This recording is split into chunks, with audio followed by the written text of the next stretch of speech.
Halo guys, di sini saya akan mencontohkan caranya berbayar menggunakan QRIS atau uang digital. Bang, ST bang. Iya.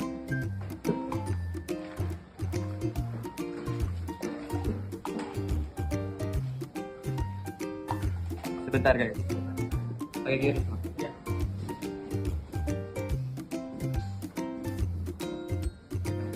Ini QRIS. Oh ini. Oke. 5.000 ya? Iya. Ini guys, tinggal dibayar. Nah, passwordnya ntar.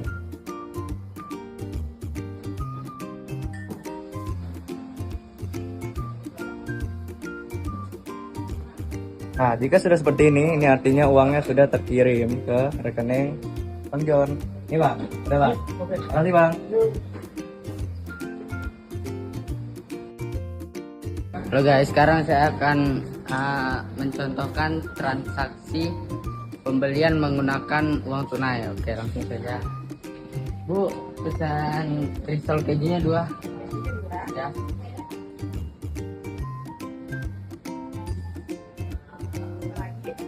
Udah Bu, itu aja. Ya.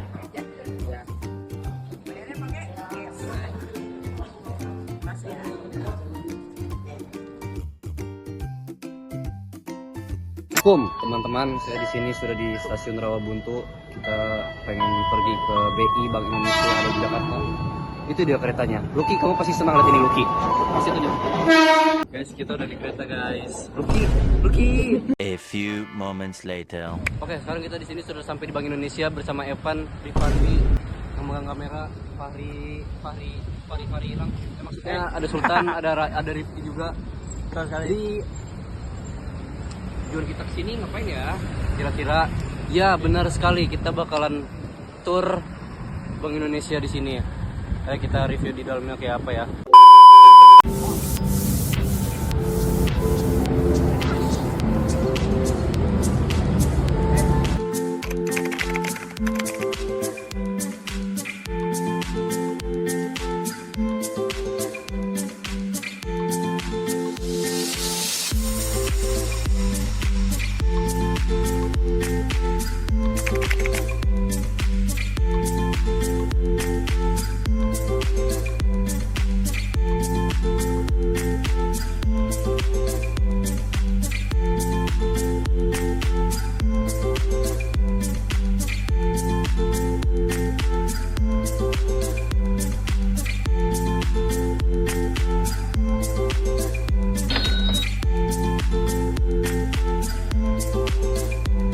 Halo guys, dari sini udah sampai di dalam museum Bank Indonesia ini.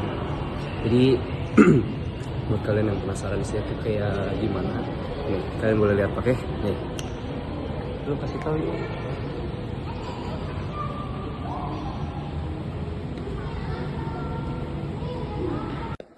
Nah, untuk periode 1 pada awalnya dimulai pada tahun 1953 sampai 1959, yaitu ada posisi BI tersendiri, yaitu adalah tugas Bank Indonesia di Republik yang masih muda sangat penting mengatur nilai rupiah, menyelenggarkan gerakan peredaran uang serta memajukan urusan kredit dan perbankan Indonesia.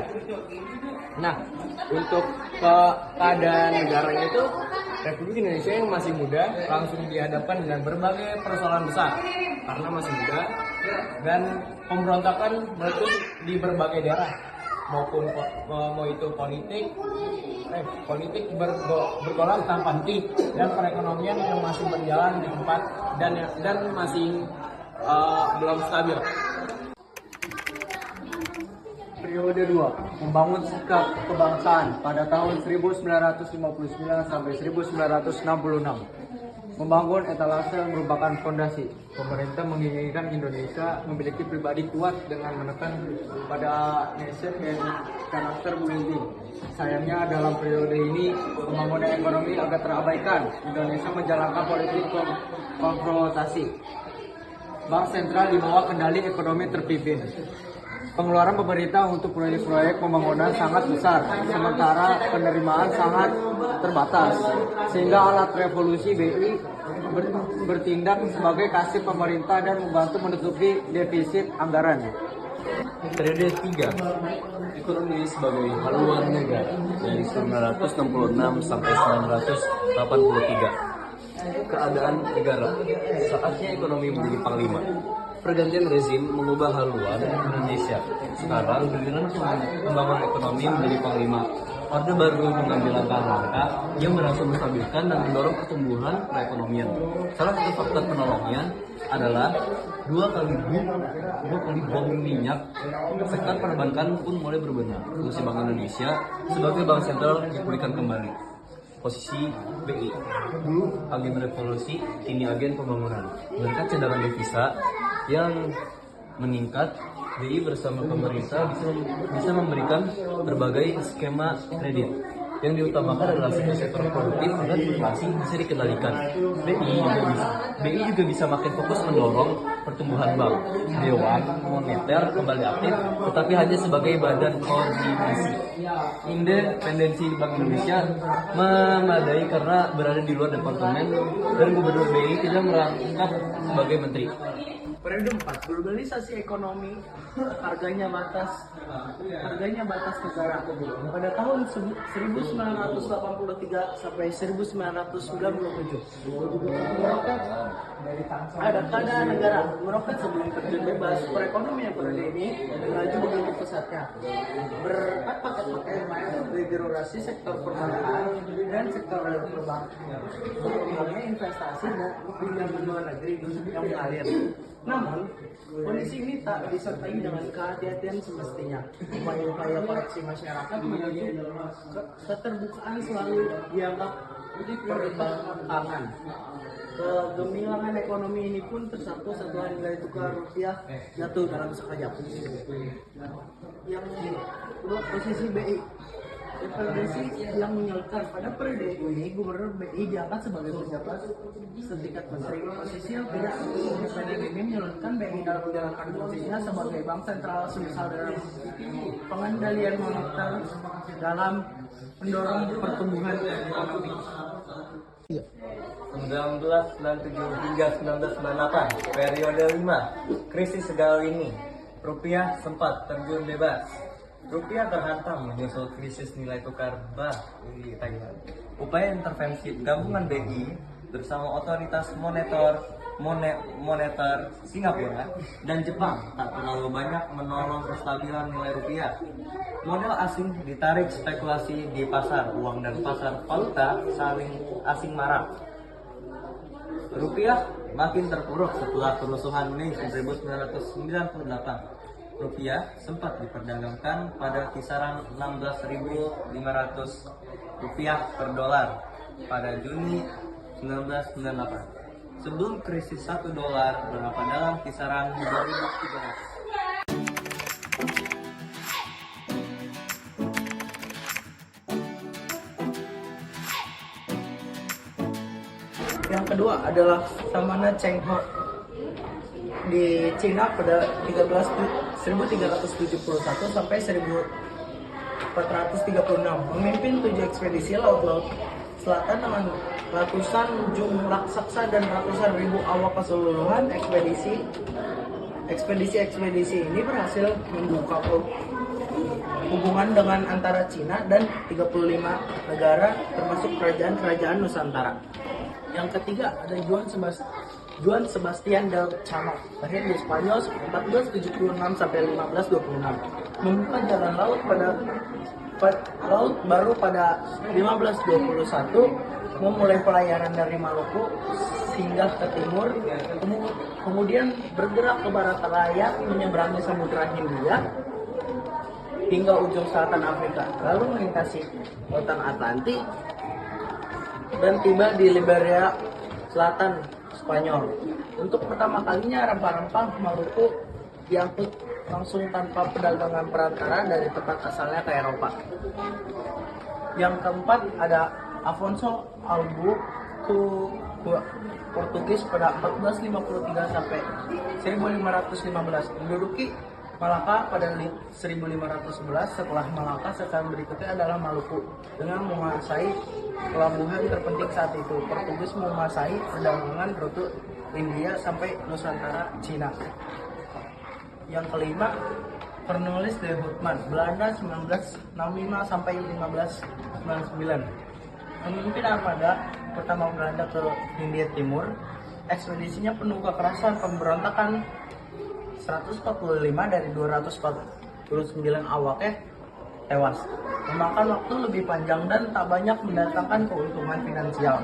Namun, ia membuka mata pedagang Belanda akan menyajikan dan mendatangkan rempah-rempah Nusantara langsung dari sumbernya. Dan yang terakhir ada Sir Henry Middleton, Inggris 1604. Membawa 4 kapal tua Nusantara pada tahun 1604. 2 pulang dari Banten membawa lada, salah satunya tenggelam. Karena Indonesia memiliki nilai ekonomi yang cukup tinggi, maka dibangunlah sebuah bank. Dan ini adalah bank pertama yang dibangun di Batavia, yaitu adalah Bank Koren and Bank Van Liening. Pokoknya bikin bank dulu. Gubernur Jenderal Van Imhoff memutuskan pendirian Batavia Bank Van Liening berdasarkan resolusi 20 Agustus 1746. Bank ini sulit berkembang karena pengurusnya tak paham perdagangan dan kegiatannya disaingi oleh penjabat VOC. Gubernur Jenderal berikutnya adalah Mosel, mendirikan Bank Koren pada 1 September 1752 dan menggabungkannya dengan Bank Van Liening sehingga menjadi Bank Koren and Bank Van Liening. Cikal bakal perbankan nasional ini menerbitkan sertifikat deposito yang diminati oleh orang. Pada 1746 sampai 1809, bank ini berlokasi di Tigergraf Timur, tepat di samping timur Taman Fatahil. Masa Hindia Belanda, sebuah novel yang bisa mengubah daerah jajahan. Pada 1800, Kerajaan Belanda akhirnya mengambil alih Hindia Belanda dari VOC. Gubernur Jenderal Johannes van den Bosch menerapkan tanam paksa 1830 sampai 1870 untuk mengisi kas anggaran terkuras karena perang Jawa. Sistem yang mewajibkan penduduk Jawa menanam kopi, teh, tebu, dan tembakau ini sangat menguntungkan Belanda tetapi menyengsarakan rakyat. Ketika berita ini sampai di Belanda, antara lain berkat novel Max Havelaar karya Multatuli, politikus dan rakyat Belanda marah. Politik etis kemudian diperkenalkan untuk memberdayakan rakyat jajahan. Tetapi kemajuannya melambat. Bank-bank pengkreditan juga didirikan untuk mendorong perekonomian rakyat. Industri batik dan tenun berdiri, tetapi kemajuannya sangat tertinggal dibandingkan industri barat seperti pertambangan. Saya akan menunjukkan salah satu contoh seragam penjajah pada masa Hindia Belanda. Ini dia. Nah, oke, jadi di sini ada yang namanya mengatasi pemberontakan mencetak uang. Tackling rebellion issuing currencies. Hampir separuh pengeluaran pemerintah pada 1958 dipakai untuk memulihkan keamanan di dalam negeri. Padahal penerimaan sangat terbatas terutama pada 5 komoditas ekspor. Antara lain karet. Pemerintah tak punya pilihan selain mengambil uang bukan dari Bank Indonesia yang menyiasatinya dengan mencetak uang. Lalu jumlah uang yang beredar pun bertambah sementara pasokan barangnya pun langka. Kelebihan pasokan uang ini membuat inflasi melonjak lebih tinggi lagi. Ini adalah salah satu bukti transaksi yang terjadi di Indonesia. The Javash Bank, Bank Jawa, buka cabang di Belanda pada tahun 1824. Pemerintah kolonial membentuk Netherlands Handelsmaatschappij atau NHM untuk menangani ekspor hasil bumi dari Hindia ke Belanda. Dari Hindia Belanda. Setelah pecahnya dari peratnya usaha perkebunan dan pertambangan, para pengusaha Belanda memerlukan bank untuk membantu pengembangan usaha mereka. Pada tahun 1828, Raja Willem I mengeluarkan oktroi yang mendasari pendirian The Javash Bank sebagai bank sirkulasi dan fasilitator perdagangan di Hindia Belanda. NHM ikut menyetor modal awal. The Javash Bank lantas berkembang pesat. Cabang-cabangnya berdiri di berbagai kota Nusantara. Dan pada tahun 1891, cabang DJB juga dibuka di Amsterdam, sehingga lalu lintas pembayaran dengan Belanda makin lancar. Periode sebelum Bank Syariah 1905 sampai 1991. Munculnya titik terang, angin segar bagi Bank Syariah mulai bertiup pada akhir Desawarsa 80-an. Pemerintah dan Bank Indonesia mengeluarkan 2 paket deregulasi untuk modernisasi perbankan, yakni paket 1 Juni 1983 dan paket 27 Oktober 1988. Pak Jun juga memberikan kebebasan bank menetapkan sendiri tingkat bunga bahkan hingga 0%. Semaran Faktor 88 memungkinkan pendirian bank jenis baru, tapi deregulasi ini belum mampu menyingkirkan ketidakpastian tentang pendirian bank syariah. Titik terang baru terlihat pada 1990 sehingga rapat kerja Dewan Perwakilan Rakyat atau DPR dan pemerintah akhirnya menegaskan bahwa bank syariah dapat didirikan. Berikut adalah Haji Saman Budi. Beliau adalah tokoh pendiri Syarikat Dagang Islam. Halo guys, kalian udah tau belum zaman dahulu itu banknya kayak gimana, bank emasnya? Ayo kita cek ke dalam. LETS, let's go. Kayak gini guys. Jadi kita mari berdoa supaya kita punya emas sebanyak itu. Kalian mau tahu nggak mata uang luar negeri itu kayak gimana ya? Kita pilih yang ada di benua Eropa, oke? Siapa yang pengen ke Perancis? Oke, kita lihat. Oh, Perancis. Oh, 2 doang ya?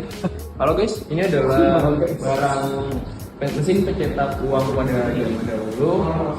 Ya bentuknya mungkin lebih rumit ya, karena dahulu teknologinya masih sangat kurang